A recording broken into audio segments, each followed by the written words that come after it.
Okay, hello. This is a video cast or a video on Canada and the Conscription Crisis within Canadian history. So, I want to talk about, we're starting on this slide because I wanted to talk about these four gentlemen. Wilfrid Laurier, who was the French-speaking from Quebec Prime Minister from until 1911, which then he was voted,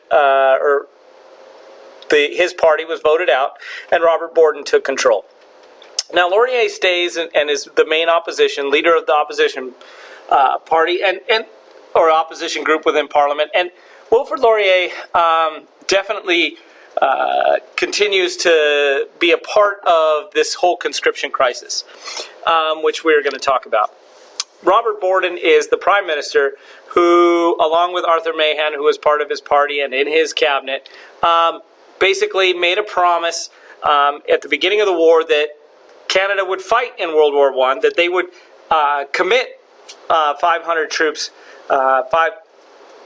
lots of troops to the war, over 500,000 in the field at a time, that Borden would then also not do conscription. So he makes these two promises, which are pretty hard to keep up both. Either they makes a promise to Britain to keep that many troops in the field, 500,000 troops, but without doing conscription, which we will see becomes a problem. Henri Bourassa is this guy right here, and he was a leading Frenchman, was a newspaper man, was a writer, and becomes one of the biggest spokesmen for the French in Quebec, and just the French resistance to any type of conscription. They had Henri said that fighting in World War I is fine, but he doesn't want to be forced to fight for Britain. All right, so background to conscription. There were issues that had created tensions between the French and the English. I want to talk about a couple of those issues right now. One of them was in 1909, the Ne Temere Decree from the Roman Catholic Church. And what this decree said was that any marriage outside of the Catholic Church is not recognized by the Catholic Church. Well, Section 127 of Quebec Civil Code claimed that any marriage outside of the Roman Catholic Church in Quebec is invalidated. Now, you might say, well, couldn't the national government go against this? But social matters are really a power of the province. And so Quebec put this together. And this created a huge backlash for the English-speaking Protestants who were in Quebec, and created a more of a anger between the two groups.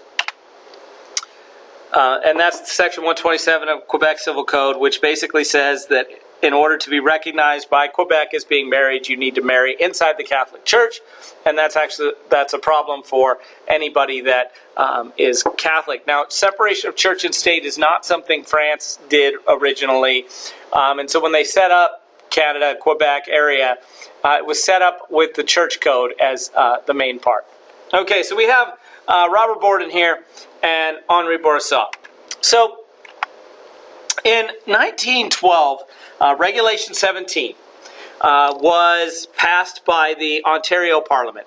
And in the province of Ontario, Regulation 17 restricts the use of French in schools for more than 1 hour at a time. This makes English the primary language in Ontario for public schools. And so the only thing that you could do is a private school, but any school funded publicly would have to speak English. And the French in Ontario felt like this was a attack on them. Because remember, the French and their language is the most central thing that defines them as French Canadians.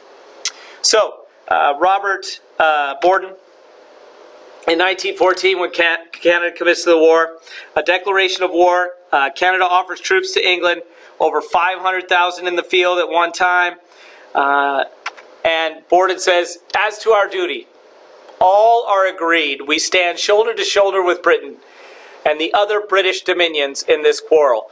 Borden is committing to the empire, and he is an imperialist committing to this empire. Where Henri Bourassa, if they want us to fight for England, we will reply when we have our schools back. And so this school issue that is becoming more and more an issue is something that Bourassa is speaking to at this point. Here is Regulation 17, and it goes into effect in 1915. And then in 1916, Manitoba passes an Education Act that goes against what Laurier had said, what Laurier had made a commitment with Manitoba. And this reversed the early agreement that the French would be allowed to have their public schools. It basically said that you cannot have a public school that does not speak English as the primary language. And this created more tension between the French and the English, and was another issue in this.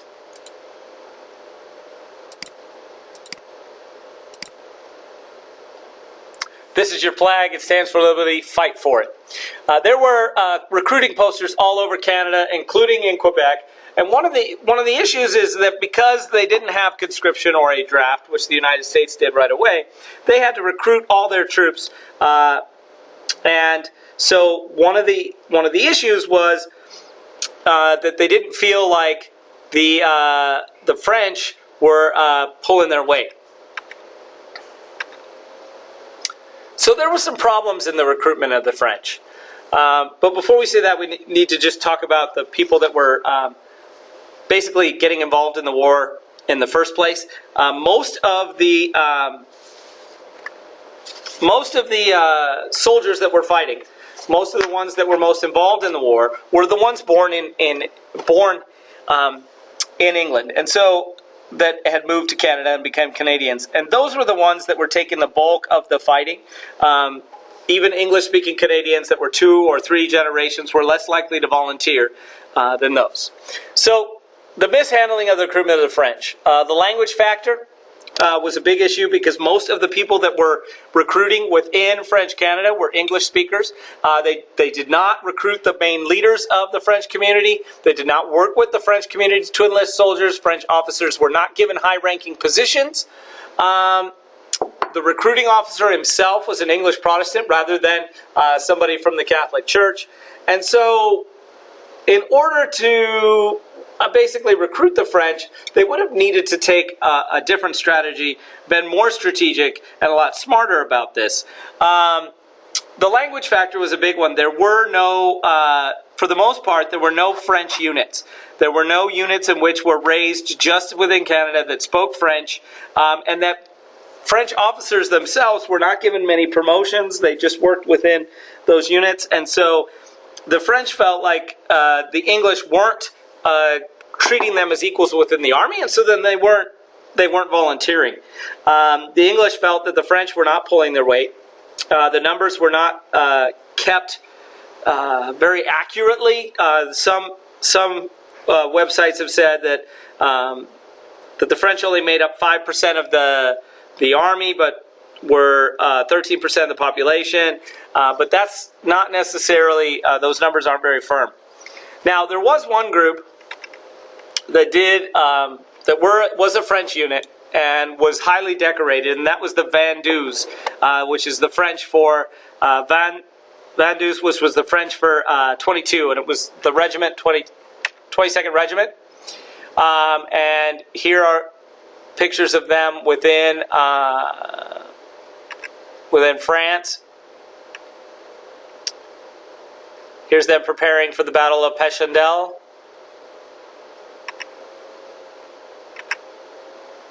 And here's wounded from that unit. So the recruitment of the French, English felt the French were not pulling their weight. The numbers were not kept. Like I was saying, excluding the Vendus, there's little evidence of Quebec pulling its weight. The Vendu was a all-French regiment that was highly decorated, like I was saying, but for the most part, that the text, one of the Canadian texts, says 5% of the recruits, while they were 28% of the population, but other texts will tell you that the numbers weren't very firm, and we don't know how many French were in because they were spread out between the different units. But basically, there was a lot of mishandling of the recruitment of the French. The French weren't motivated anyway to join the war because they had no connection with France, they had no connection with the British Empire, and so that left them with very little motivation. So that brings us to 1917. Now, most people think the war is going to go until 1919, 1920. And so Borden takes a trip over to England. And basically, in his trip, in his time in England, he looks at it and he basically says that he notices that the reinforcements now available will only last a few months. And he basically thinks that, thank you, that I promise no conscription, but the Empire needs more soldiers.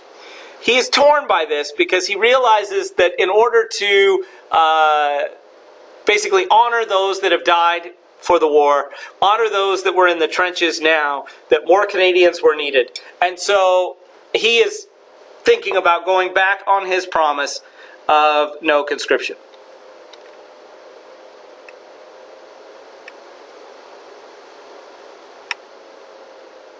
So the conscription bill, political maneuvers. Basically, Borden approached Laurier with this idea of a union government. A government in which both parties would come together and firmly stand behind Canada's war effort, firmly stand behind the conscription, and firmly stand behind how Canada was going to go about their war. Now, one of the issues here is that the Liberals thought that Borden was trying to force Quebec to fight and to save bankrupt railroads the government was running. And so Laurier refused and wanted to call for a referendum, a special vote, or a general election to allow voters to speak and to allow the voters to basically decide this very important issue of conscription. So what you have here is a picture of Quebec when the Military Service Act was announced. It was introduced to Parliament June 11th, 1917. It declared all male subjects from 20 to 45 eligible for military service and gave broad exemptions, which meant that it had to be rewritten and some of those exemptions closed. Because many people applied for exemption from the draft, and so it did very little of what it was supposed to do. So the main issue is the Military Service Act. This is conscription. Borden's government, in an effort to make sure that this passed, and passed with a high majority, basically Borden passed the Wartime Elections Act. The Wartime Elections Act gave women who had kin in the armed forces a right to vote, and had soldiers vote. And one of the reasons you don't have soldiers vote is it's hard to collect the votes. There's room for corruption. There's room for problems within that. But the idea was that women would get the right to vote if they had a relative in the army. So a husband, a son, an uncle, any type of relative that was fighting, you would now have the right to vote. Goodbye and God bless you, my boy. While you are in the army, I will do my duty and cast my ballot for the Union government, which will stand by you, and you shall not be deserted. The Canadian Mother, they were using this type of propaganda in order to encourage English-speaking white women to vote if they had somebody in the army. And then also the soldiers themselves were able to vote, and you'd kind of get the idea of where these people are going to vote. They also said citizens that were born in enemy countries were refused the right to vote. Many of these actually were liberal, would vote for the Liberal Party. Many of them had been in Canada for a long time and considered themselves Canadians, but were not given the right to vote. So that further swung the vote in favor of Quebec. In favor of the Union government. Soldiers were allowed to vote overseas, which allowed for corruption. And here you see women voting overseas as well. The nurses who were overseas, and then men were also voting at this time for the Conscription Act, for Military Service Act. One who is pleased, Laurier Policy Manifesto. This is a picture of the Kaiser saluting Laurier because his policy would, they say, basically be friendly to Germany. There was a lot of propaganda against Laurier and his government, and saying that the Germans that he is helping Germany by not wanting conscription and wanting, because the French themselves don't want to be forced to fight. Laurier refused to join the Union government, but many English-speaking Liberals deserted Laurier and formed a government with Borden, and still the election was close. The rest of Canada, yes. Quebec, no. And do people want total war, basically conscription, to get fully involved? And one of the issues is the rest of Canada was not behind this. There were many people on the farms and other places within Canada that also didn't want to have to be conscripted. There were riots out west in British Columbia, Alberta, because those people did not want to be part of the war either. Farmers had their only sons running the farm, and the government would not exempt them from conscription, which meant that they had to go along. Now, one of the issues here, though, is the amount of voting that happened. Many of the English-speaking people, many of the men that voted for conscription were asked or applied for an exemption. Majority of them applied for an exemption, basically making it clear that it was that they felt like the French weren't pulling their weight, and that's what they were trying to do, was to force the French to fight. Okay, so on the January 1st, 1918, the Unionist government began to enforce the Military Service Act. Military Service Act, every unmarried man of military age, not except those exempted under this act, can choose one of two courses. If you don't choose either of these courses, you will be brought up with your group. Conscription is different than the draft. The draft gives you a number, and then they call a certain amount of numbers, and if your number's called, you're in. Whereas conscription says this group, this area needs to produce this many soldiers, goes in and grabs everybody that fits that. Report to the main office. The act called up 400,000 men. And what happened in Quebec was so 400,000 men, but it was vague. It offered many exemptions, and almost all of these men were able to avoid service, even if they had supported conscription. But that was not so in Quebec. Many of the people that were enforcing conscription did not allow for any type of exemption, because the exemptions then would keep conscription from working.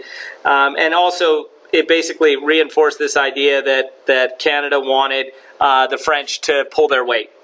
So on Easter weekend 1918, a 23-year-old man named Joseph Mercer was arrested at Quebec City Bowling Alley for not having his conscription registration papers on him. The incident sparked a retaliation, which you can see here, where they're tipping over a car. As part of this, one of the streetcars, this is sparked retaliation. Crowds looted the offices of the Army Registrar, pitched out all the files in the snow, and burnt any kind of conscription files that they had, and smashed windows of English shops. And so basically then soldiers The incident sparked retaliation. Ottawa sent soldiers into Quebec, and many of these soldiers were fresh recruits, had not had much experience in dealing with anything like this, were poorly trained, and so it wound up in violence. On April 1st, 1918, 4 men were killed as and you can see here, as people are running, as the army opened up and started firing and shooting. 4 men, including one was a teenage boy that was shot.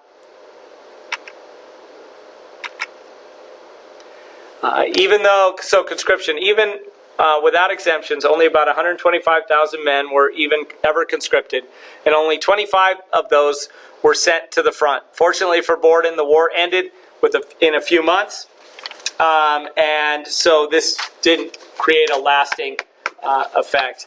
But the riots in Quebec, the riot that led to 4 deaths because of the soldiers opening up on the crowd, basically ended